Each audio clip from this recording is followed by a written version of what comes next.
한국에서 올해 있었던 그 9급 공무원 시험이 있었는데 그 중에 한 문제가 도저히 맞출 수 없는 시험이었다면서 문제였다고 하면서 그 지원자들이 서로 정보를 공유하는 인터넷 카페에서 그 카페마다 이제 그런 막 성토를 한 거예요. 이 문제를 도저히 풀 수 없는 문제를 냈다.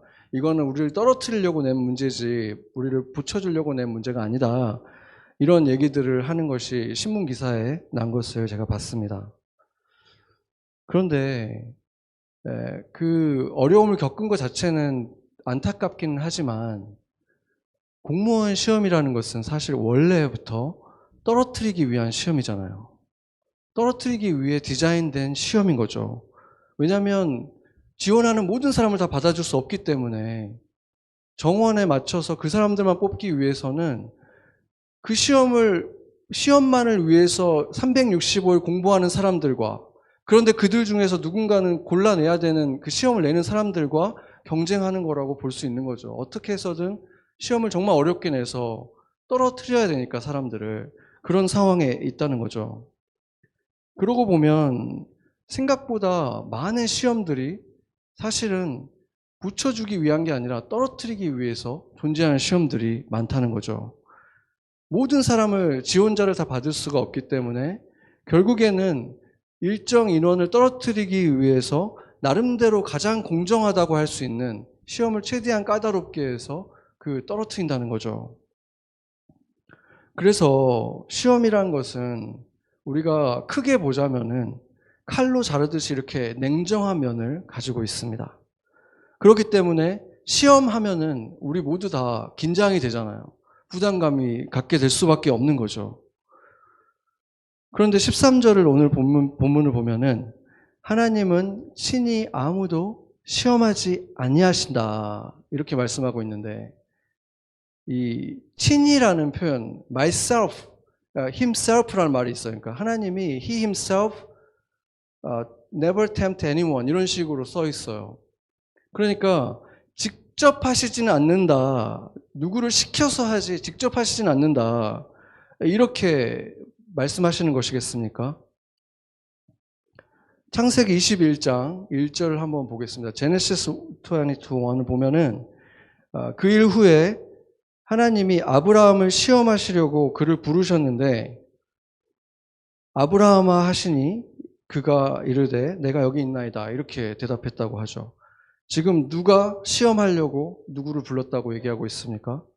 하나님이 아브라함을 시험하시려고 친히 지금 시험하시는 거예요. 아브라함을.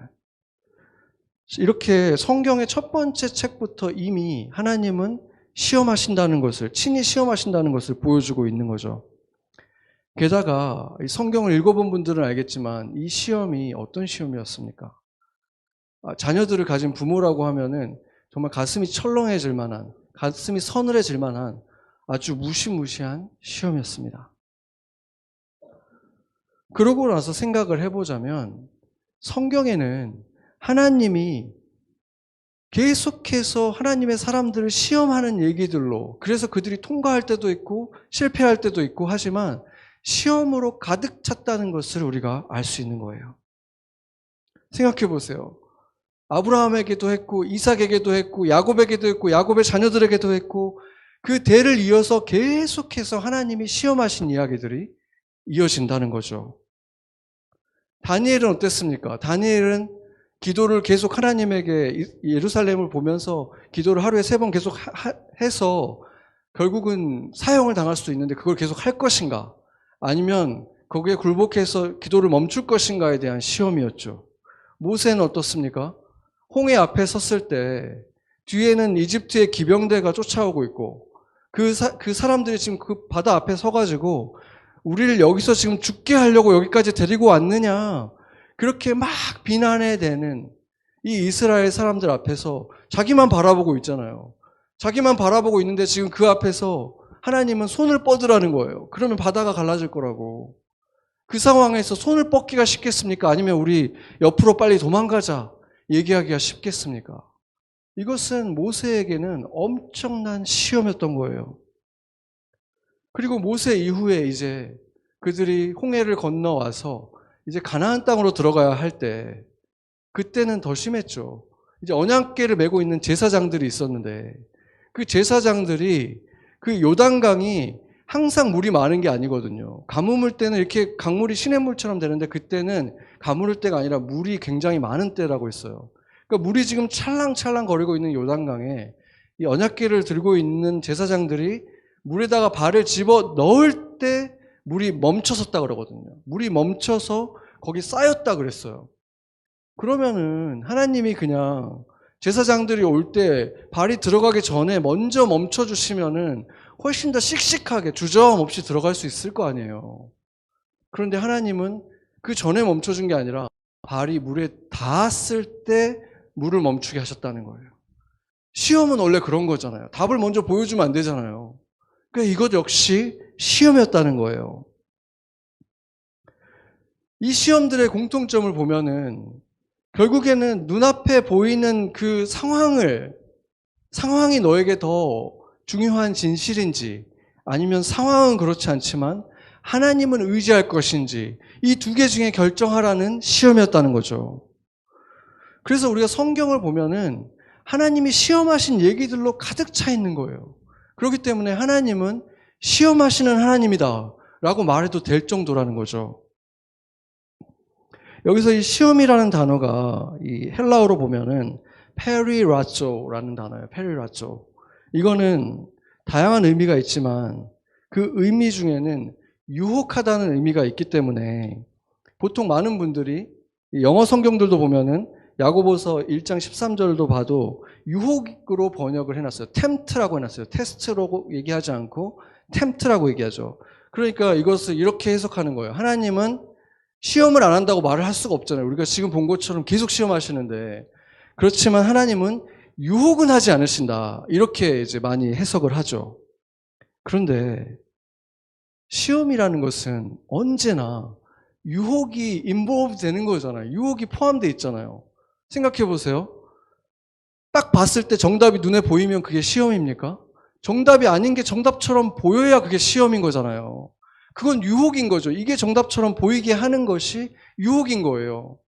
그렇기 때문에 시험이라는 것은 언제나 유혹이 포함되어 있을 수밖에 없다는 거죠. 그래서 생각해 보면 사실상 하나님이 인류에게 하신 최초의 시험은 창세기 3장에 선악과 앞에서 있었던 시험이었습니다. 사탄이 했던 유혹들을 우리가 꼼꼼히 들여다보면은 너희들이 눈이 밝아질 것이다. 그리고 선악을 아는 일에 있어서 하나님처럼 될 것이다. 이렇게 얘기를 했는데 그거는 다 사실이었잖아요. 그건 거짓이 아니었어요. 그런데 뱀이 했던 거짓말은 뭐였냐면 너희들은 절대로 안 죽을 거야. 이 말이 거짓말이었죠. 이게 명백한 거짓말이었기 때문에 시험을 한 것 자체가 문제가 아니라 시험을 할 때 그런 거짓말을 섞어서 했기 때문에 뱀은 저주를 받게 된 거죠. 그러나 그 시험에서 아담과 하와는 페일한 거죠. 왜 그렇습니까? 하나님이 만약에 그 전에 너희가 이걸 먹으면 반드시 죽을 거야 라는 말을 안 해주셨다면 억울할 수 있겠지만 하나님이 분명히 말씀하셨잖아요. 너희 반드시 죽을 거야. 그리고 사탄은 절대 안 죽을 거야. 그러면 지금 이 아담과 하와는 누구 말을 믿은 것입니까? 사탄의 말을 믿은 거잖아요. 왜냐하면 이건 먹음직스러워 보이고 심지어 눈도 밝아진다고 하고 하나님처럼 지혜로워진다고 하는데 죽지도 않는다면 안 먹을 이유가 없어지잖아요. 그러니까 사탄의 말이 더 듣고 싶어지는 거죠. 더 원하는 말을 해준 거예요. 그렇기 때문에 시험에서 페일한 것입니다. 이처럼 뱀의 유혹은 그냥 유혹이 아니라 명백한 하나님이 주신, 인류에게 주신 최초의 시험이었다는 것입니다. 그리고 그 이후에 아브라함, 야곱, 요셉, 모세 모두에게 찾아온 하나님의 시험들이 있었고 그 시험들의 내용은 시험 문제는 조금씩 다 달랐지만 본질적으로는 항상 같았다는 걸 알 수 있죠. 집에서 3일길을 걸어서 종들과 함께 그리고 아들 이삭을 데리고 이제 하나님이 가라고 한 산에 도착했을 때 이제 아브라함은 종들과 나귀는 그곳에 두고 이삭에게 이제 그 장작을 매라고 한 다음에 불을 들고 산을 오르기 시작했습니다. 그때 이삭이 아브라함에게 물어보는 거예요. 아버지, 우리가 지금 불도 있고 장작도 있는데 제사 드릴 제물은 어디 있습니까? 이렇게 물어봤죠. 그때 그 아들을 바라보는 그 아브라함의 마음이 어땠을까요? 얼마나 큰 번민을 느꼈겠습니까? 그런데 그 고통 속에서 아브라함을 보면은 겨자씨만한 믿음을 가지고 있었다는 사실을 보게 되는 거예요. 종들에게 뭐라고 말을 하냐면, 원문으로 보면 더 정확해요. 원문이 아니고 한국말로는 우리가 돌아올 거다라고 말을 하는데, 원문으로 보면은 나와 이 아이가 돌아올 거야. 너희들은 여기서 기다리고 있어. 이렇게 말을 한다는 거예요. 그러니까 지금 겨자씨만한 믿음을 지금 선포하고 있는 거죠. 아들이 돌아올 거다. 그리고 아들한테도 이렇게 말하잖아요. 재물은 하나님이 준비하실 거야. 준비하셨어도 아니에요. 지금 준비하실 거야. 그 믿음에 지금 겨자씨만한 믿음을 가지고 하나님 들으라고 지금 이 선포를 하고 있는 거예요. 그러나 아마 아브라함도 그때까지 하나님이 아무 일도 하시지 않을 거라고는 생각 못했을 거예요. 그 산에 올라서 제단 위에 장작을 쌓고 이삭을 묶었고 그 제단 위에 이삭을 눕혔어요. 그리고 이제 눈을 가리고 칼로 찌르기 직전에 하나님이 그때 그제서야, 그때까지는 그 생각을 해보세요. 아들을 묶고 눕히고 하는 그 모든 과정 속에서 하나님이 침묵하고 있었을 때 이 아브라함이 얼마나 고통스러웠겠습니까? 그 믿음이 정말 겨자씨만큼 있었던 그 믿음이 흔들리지 않을 수가 있겠습니까? 그 순간까지도 하나님은 마치 굉장히 차갑고 냉정한 시험관처럼 어디 지금 옳은 선택을 하는지 안 하는지 보자 하고 계신다는 것을 그렇게 보이는 거죠. 그 순간까지는. 그런데 막상 이제 그 칼이 정말로 목을 향해서 내려갈 때 하나님께서 급하게 천사를 통해서 아브라함아, 아브라함아, 그 아이에게 손대지 마라. 이렇게 막으셨다는 거예요. 여기에서 모든 시험의 공통점이 너무나 분명하게 나타나는 거예요. 아브라함에게 왜 이 시험을 하신 것입니까? 하나님을 하나님의 자리에 온전히 둘 것인지, 자기 자신이나 어떤 다른 존재를 하나님의 자리에 둘 것인지, 그것에 대해서 확인하시는 것이 하나님의 시험인 것입니다. 그리고 아브라함은 이 시험을 통과한 것입니다. 그러나 아브라함이라고 해서 항상 시험에 통과했습니까? 그렇지 않았죠. 다른 여러 시험에서 페일한 얘기들이 창세기에 계속 등장합니다. 자기의 생명을 한번 지켜보겠다고 자기의 아내를 누이라고 속여서 파라오에게 시집을 보내버려요. 이 아브라함이. 엄청난 위험한 지금 페일을 한 거잖아요. 그것도 한 번이 아니라 그런 식의 시험에서 2번이나 페일을 합니다. 그리고 그뿐이 아니죠. 자신이 이제 늙어서 더 이상 애를 가질 수 없는 때가 되니까 이제는 하나님도 방법이 없다. 그러니까 내 종 중에 하나를 내가 내 유업 물을 자로, 내 기업 물을 자로 해서 내가 자녀 삼겠습니다. 장자로 삼겠습니다. 이렇게 얘기를 했고, 그러다가 이제 그게 아니라고 하니까 이제는 하갈이라고 하는 첩을 통해서 아이를 가져서 그 아이에게 내가 그러면 장자의 권리를 주겠습니다. 이렇게 하는 시험에 계속해서 페일하는 모습을 보여준다는 거예요. 그의 삶을 보면은 많은 시험들이 있었고 위대한 승리의 순간도 있었지만 또 비참한 실패의 순간들도 있었던 것입니다. 그런데 아까 우리가 지금 말했던 이런 실패의 순간이 하나님이 그렇게 실패하게 만든 것이겠습니까? 아니라는 거죠. 하나님이 그렇게 만들었다면 그건 시험이 될 수가 없잖아요. 그냥 하나님의 계획대로 된 것이지. 자신만 살아보려고 하는 이기심 때문에, 너무 늦기 전에 장자를 꼭 세워야 되겠다는 그 불안함 때문에, 두려움 때문에, 욕심 때문에 실패한 것이지, 하나님이 그렇게 그를 실패하게 하신 것이 아니라는 거예요. 시험이라는 단어의 두 가지 의미를 아까 우리가 살펴봤는데, 또 하나는 시험에 들게 하다라는 의미가 포함되어 있습니다. 올무에 빠지게 하다, 트랩에 걸리게 하다, 덫에 걸리게 하다라는 의미도 이 시험 안에 들어가 있는 거예요. 그래서 야고보가 말하는 하나님이 절대로 하시지 않는다고 말하는 것은 우리를 시험하시는 분이지만 우리를 덫에 걸려들도록 밀어넣는 분은 아니라는 것입니다. 그렇게 말해야 오늘 본문이 그 뒤에 따라오는 말씀들이 정확하게 해석이 되는 거예요. 너희들의 욕심 때문에 빠진 것이지 하나님이 했다고 말하지 마라. 하나님 책임이 아니다라고 말씀하고 있잖아요. 그러니까 하나님은 시험하시지만 그것에 빠지는 것은 올바른 선택을 내리지 않은 너희들의 책임이다. 덫으로 향해서 걸어 들어간 것은 너희들이 한 것이다 라고 분명하게 말씀하시는 것입니다. 선택은 우리한테 책임이 있다는 것입니다. 고린도전서 10장 13절을 한번 같이 읽어보겠습니다. 같이 한번 읽죠.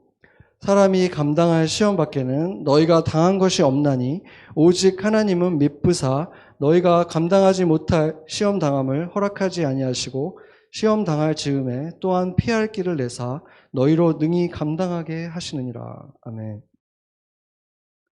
간단하게 말하면 초등학생에게 고등학생용 시험지를 내주지 않으신다는 거죠. 그리고 정말 어려워 보이는 시험이라면, 정말 이게 감당할 수 없는 거라면 피할 수 있는 길도 분명히 내어주신다. 그러니까 결론은 뭐냐면 피할 수 없는, 감당할 수 없는 시험은 우리에게 절대로 닥치지 않는다. 이 말씀을 해주시는 것입니다. 아멘. 이것이 바로 그리스도인들이 가질 수 있는 평안의 근거가 되는 말씀인 거예요. 10월 19일, 그러니까 지난주 주말에 제가 같이 기도하기도 우리가 했지만, 그 월스트리트 저널에 따르면은 그 IT 수도 외곽에서 지금 IT가 거의 무정부 상태에 있잖아요. 거기에서 그 미국인 선교사님들 16명과 캐나다 선교사님 한 분이 이 400마워조라고 하는 그 IT의 범죄 조직에 의해서 납치를 당했습니다. 이 중에는 어린 아이들도 5명이 포함되어 있는 걸로 알려져서 많은 사람들이 걱정을 하고 있는데, 지금 뭐 FBI나 뭐 그쪽의 법무장관, 뭐 경찰들이 지금 다 어떻게 해서든 풀려나게 하려고 노력을 하고 있지만, 그들이 지금 이미 일주일 동안 갇혀 있는 이 상황이 얼마나 어렵겠습니까? 근데 그들은 거기서 뭘 하고 있었는가 봤더니 그 고아원에 구호품을 전달하러 갔다 오는 길에 납치를 당했다고 합니다. 그러니까 지금 거기가 무정부 상태고 평범한 사람들도 지금 먹고 살 길이 거의 없는 상황이니까 고아원 애들은 그냥 거의 버려졌을 거 아니에요. 그러니까 거기서 활동하던 선교사님들이 당연히 위험한 걸 알았지만 그냥 버리고 나오지 못하신 거죠. 그러니까 그런 걸 보면서 세상 사람들은, 아니 미국 사람들이 IT에서 지금 뭐 하고 있냐, 거기서 지금 대통령 살해 사건도 있었고 무정부 상태고 지금 난리인데 빨리 정부가 나오라고 할 때 빨리 나왔어야지 지금 뭐 하는 거냐, 이렇게 비판할 수 있지만 그리스도인들은 알잖아요. 왜 그들이 거기에 있는지 알잖아요. 하나님이 세상 사람들이 다 위험하다고 얘기하고 거기 가면은 불편하고 별로 소득도 없을 거다라고 얘기해도 하나님이 가라고 하면 가는 게 그리스도인들이잖아요. 우리는 그런 걸 직접적으로 조금은 경험을 하잖아요. 우리 선교사님들도 지금 몽골에 가 계시잖아요. 거기 왜 가시겠습니까? 여기 자식들도 있고 우리 교회도 있고 다 있는데 왜 쓸쓸한 곳에 모든 게 다 불편하고 말도 안 통하고 또 문화적으로도 말도 안 되는 부조리들이 가득해가지고 계속 이렇게 힘들게 하는 그 사람들을 품으면서 왜 거기에 가 계셔야 되는 것입니까? 그런데 직접 간 그분들을 우리는 경험하고 있고, 우리가 사우스 다코타 갈 때도 그러잖아요. 우리 돈 들여가지고 비행기표 사고 일주일 동안 진짜 그 교회 바닥에서 그 먼지 가득한 곳에서 다 가서 아파가지고 오고 하는데 우리는 왜 매년 거기를 가는 것입니까? 그런데 알잖아요. 가본 사람들은 알잖아요. 하나님이 가라고 했으니까 가고 거기에 가면 설명하기 어려운 아버지의 마음을 알게 되고 뭔가 하나님이 주시는 만족이 있고 기쁨이 있고 그래서 가잖아요.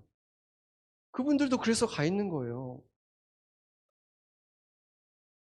그러나 우리 안에도 질문이 생기는 거죠. 그러면 하나님이 그렇게 순종하면서 간 그분 그렇게 위험한 곳에 가 있었으면 하나님이 책임져 주셔야지. 하나님이 납치 안 당하게 보호해 주셨어야지. 애들도 있는데 왜 그렇게까지 하시나. 저도 사실 답을 모르겠어요.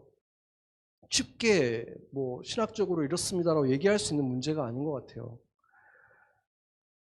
우리나 그들이 같이 예수님 사랑받은 사람이고 어떻게 보면 우리는 더 많이 누리고 있는데 왜 그들은 그런 고통을 당해야 되는가? 왜 그렇게 험한 시험을 겪어야 되는가? 그 시험이 정말 감당할 수 있는 시험 맞는가? 그런 질문이 생길 수밖에 없다는 거죠. 어떻게 가볍게 그거에 대해서 대답을 줄 수가 있겠습니까?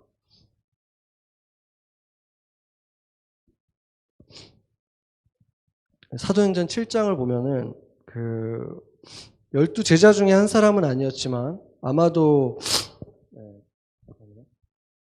그 70명 그 예수님과 항상 같이 다녔던 70여 명의 그 제자들이 있었죠. 12제자만 항상 있었던 게 아니라 70여 명의 제자는 거의 항상 사역 마지막까지 거의 항상 있었어요. 몇몇 장면을 빼고는. 제 생각에는 그 중에 한 명이었을 거라고 생각되고 제가 보기에는 잠깐 등장하는 분이지만 누구보다도 예수님을 닮았던 분이에요. 정말 하나님 예수님이 신뢰했던 제자라는 느낌이 드는 최초의 교회 집사로 세워졌던 분이고 또 최초의 순교자라는 그 영광을 얻었던 분이 있죠. 그 한 청년이 있었는데 그 이야기가 사도행전 7장에 나옵니다. 그는 어떻게 순교를 했냐면 돌에 맞아서 순교를 했어요. 돌에 맞아서 순교를 했는데 그 자기에게 돌을 던지고 있는 사람들을 그들의 죄를 묻지 말아달라고 기도하다가 죽어요. 돌에 맞으면서. 그걸 어떻게 할 수 있을까, 사람이. 그는 그 앞에 있는 사람들에게 뭐라고 불렀냐면, 부형이여. 무슨 뜻이냐면, 아버지여, 형들이여. 이렇게 부르고 복음을 막 전했어요. 그랬는데 그 사람들이 자기에게 지금 돌을 던진 거예요. 얼마나 끔찍한 일이 벌어진 겁니까? 아버지의 형들이라고 부르면서 그렇게 간곡하게 내 얘기를 들어라. 하나님의 말씀을 들어라. 이렇게 얘기했는데 그들이 돌을 던져서 죽게 된 거죠. 이거는 정말 얼마나 잔인하고 끔찍한 시험을 지금 이 사람이 당한 것입니까? 그런데 그 사람은 마지막 순간에 아버지, 이 사람들의 죄를 묻지 말아주세요. 용서해 주세요라고 기도를 했다는 거예요. 그 시험을 통과한 사람이라는 거예요, 이 사람은. 목숨까지 잃어버리는 시험을 이분이 지금 통과를 한 사람이기 때문에 정말 예수님이 십자가에서 하신 것과 똑같은 말을 하잖아요. 그렇기 때문에 제가 볼 때는 예수님을 가장 닮은 제자라고 저는 생각된다는 거예요. 이런 걸 보면은, 그리고 인류 역사 속에서 일어났던 정말 이 사람처럼 순교했던 자들의 역사를 보면 인간의 눈에 봤을 때는 하나님이 주시는 시험이라는 것은 한계가 없다. 우리가 생각할 때 감당할 만한 한계는 여기까지라고 생각이 되는데 하나님은 그거보다도 훨씬 심한 일들을 하시고도 감당할 만한 시험만 주신다고 하니까 우리가 볼 때는 하나님의 시험은 끝이 없다. 이 한계가 없다. 이렇게 느껴지는 거예요. 예수 믿어도 무슨 일이든 다 일어날 수 있는 거구나. 이런 생각이 든다는 거죠. 죽음까지도 이렇게 시험에 포함되는 거라면 도대체 어디까지가 감당할 만한 시험인 것인가? 아까 그 사도행전 7장에 나오는 그 돌에 맞아서 순교한 그 순교자의 이름이 스데반이었습니다. 스테픈이었어요.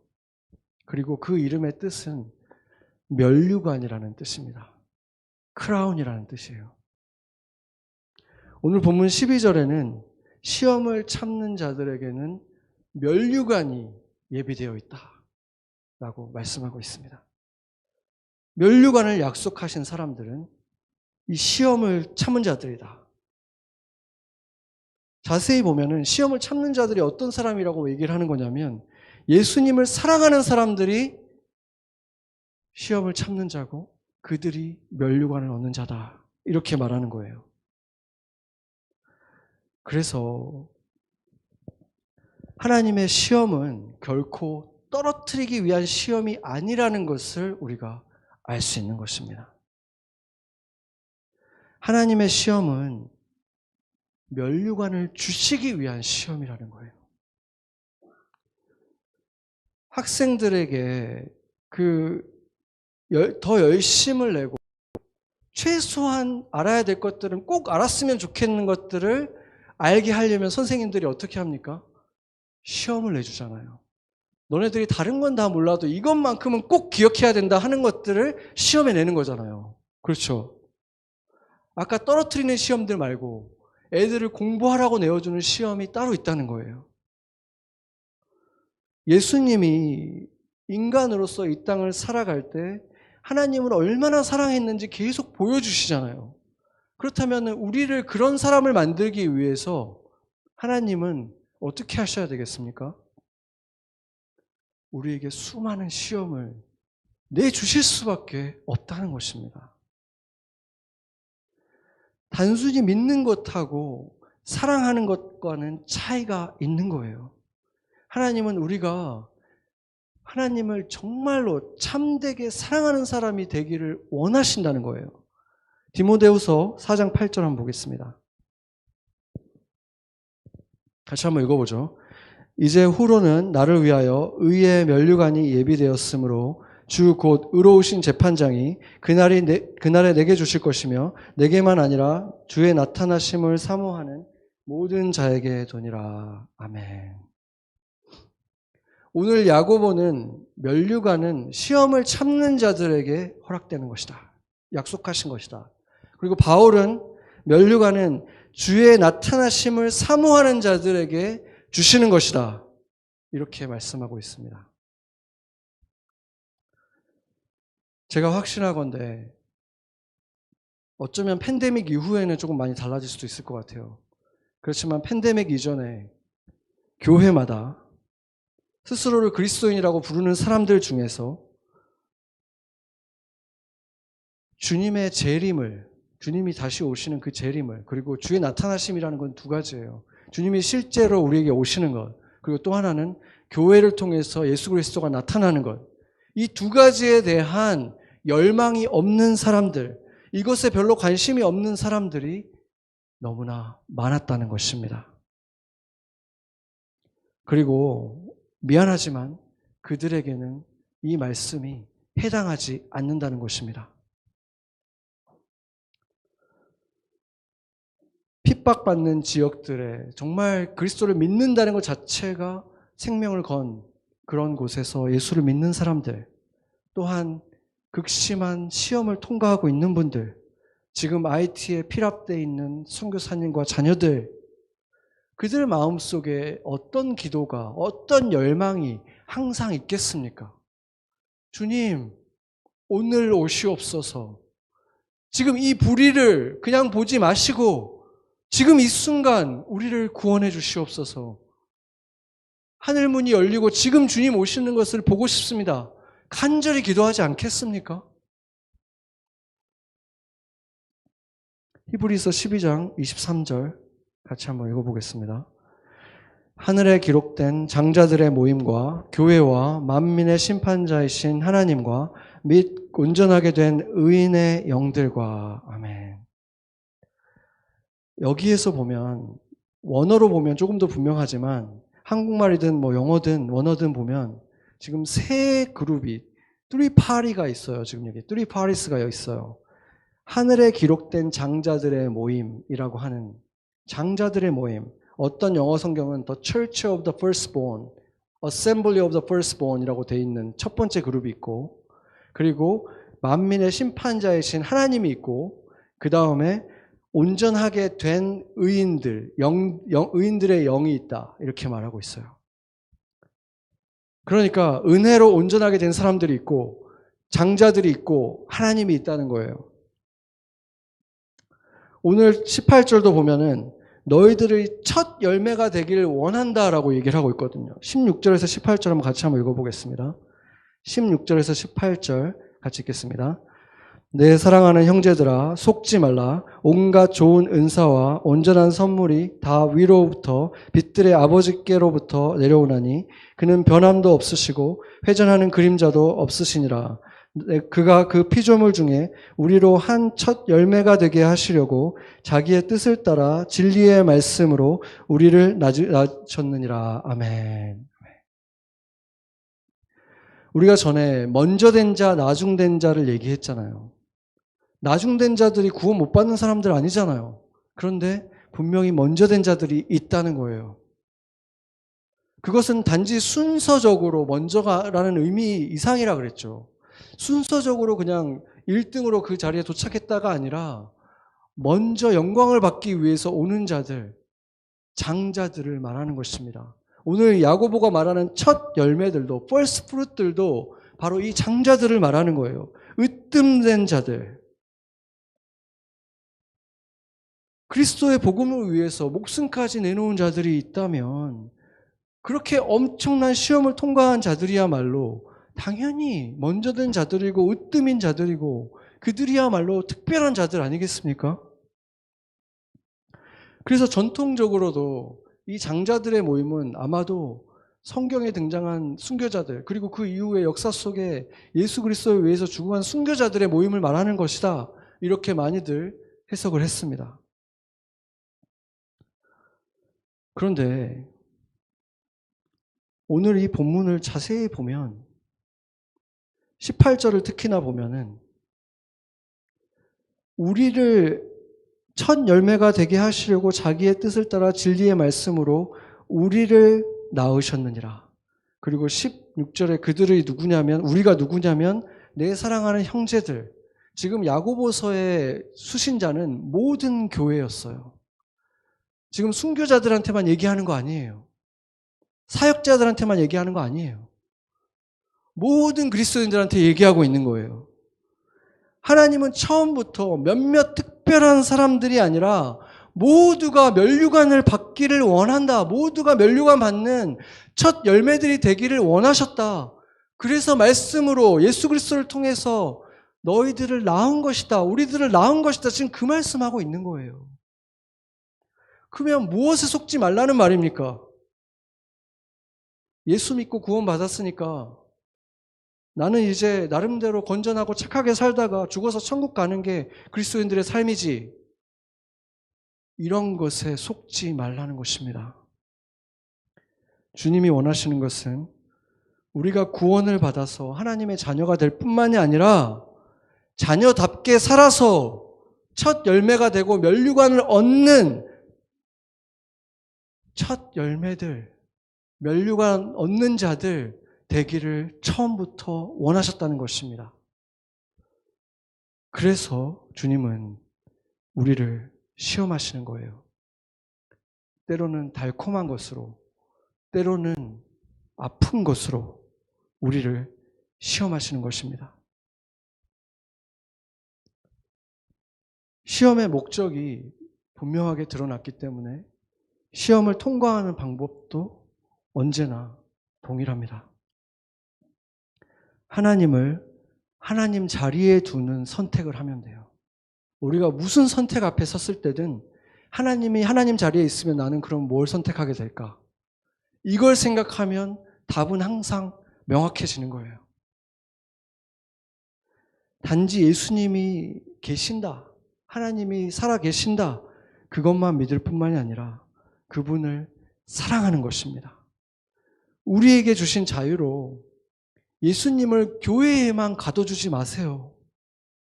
예수님을 성경책 안에만 가둬주지 마세요. 내 삶의 모든 영역에 그분을 초대하라고 하니까 손님처럼 생각하시지 말고 주인이라고 그분을 우리 삶의 자리마다 주인 삶을 때 행할 수 있는 행함, 결정할 수 있는 선택들, 그것에 걸맞는 선택을 하는 삶을 살아가야 된다는 것입니다.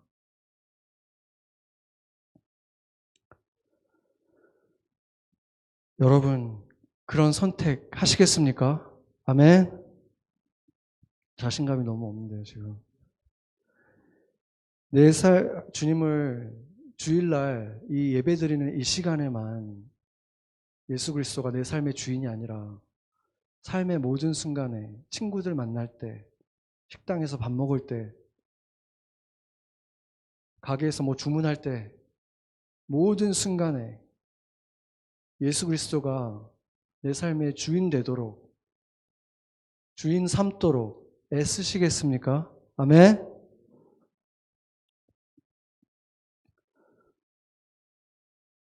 그러나 히브리서의 말씀처럼 결국 모든 사람이 장자들의 모임에 들지는 못할 것입니다. 우리가 면허를 가지고 있어도 사고 날 것이 두려우면 주차장에다 차를 놓고 모셔만 놓지 운전 안 가지고 나가면 사고는 안 날 거 아니에요, 최소한. 그러니까 그냥 놔두는 거죠. 그러면 최대한 안전하게 살아갈 수 있겠죠. 시험을 최소화하기 위해서 그럼 나는 한 발짝도 안 움직이겠다, 이렇게 생각할 수 있겠죠. 그렇게 성령님을 교회에서만, 예배 시간에만 가둬두는 사람들도 있기 때문에 모든 사람이 장자가 되지는 못할 거예요. 그런데 여러분 중에 또 반대로 주를 위해서 신실하게 살아보려고 애쓰고 있는데 계속해서 끊이지 않고 감당 못할 것 같은 시험이 줄을 이어서 우리에게 끊이지 않고 찾아온다면 그것을 반가워할 수는 없겠지만 구약에서, 신약에서 하나님이 가장 사랑했던 사람들의 이름을 한번 떠올려 보세요. 아담, 아브라함, 이삭, 야곱, 요셉, 유다, 다니엘, 그리고 다윗, 그리고 신약의 모든 제자들, 요한, 시험 당하지 않은 사람이 하나라도 있습니까? 하나님이 정말 사랑했던 사람들, 그리고 그들이 당했던 어마어마한 그 시험들 한번 생각해 보세요.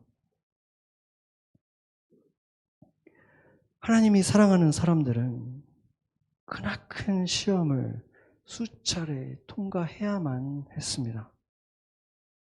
그리고 그 시험은 언제나 그 사랑하는 자들이 하나님이 주신 영광을 얻게 만들어주는 영광을 향한 문이 되었습니다. 예수님이 십자가를 참으시고 고통 중에서 우리를 낳으셨다라고 하실 만큼 고통 중에서 우리를 낳아주신 그 이유는 우리 모두가 면류관을 얻기 위해서 면류관을 예비해 주셨지만 그것을 취하는 것은 지금 여러분 앞에 놓인 그 시험에 여러분이 어떻게 반응하는지에 달려 있습니다.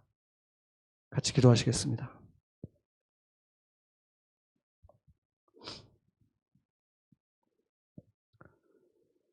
여호와여, 나를 살피시고 시험하사 내 뜻과 내 양심을 단련하소서. 주의 인자하심이 내 목전에 있나이다. 예수께서 아이를 낳는 것처럼 비할 수 없는 고통을 지나 우리 한 사람 한 사람이 하나님의 자녀가 되도록 낳아주셨습니다. 우리를 낳아주신 주님은 우리가 하늘 생명을 가진 하나님의 사람으로 자라나고 그 기쁜 소식을 전하면서 사랑하면서 삶에서 만나는 모든 이들에게 그리스도를 어떤 식으로든 나타내길, 그렇게 멋지게 성숙해져 가기를 바라셨습니다. 그렇게 하늘 생명 가진 우리의 목적이, 우리의 성숙함이 이루어져 갈 때 우리에게 면류관을 약속하셨습니다.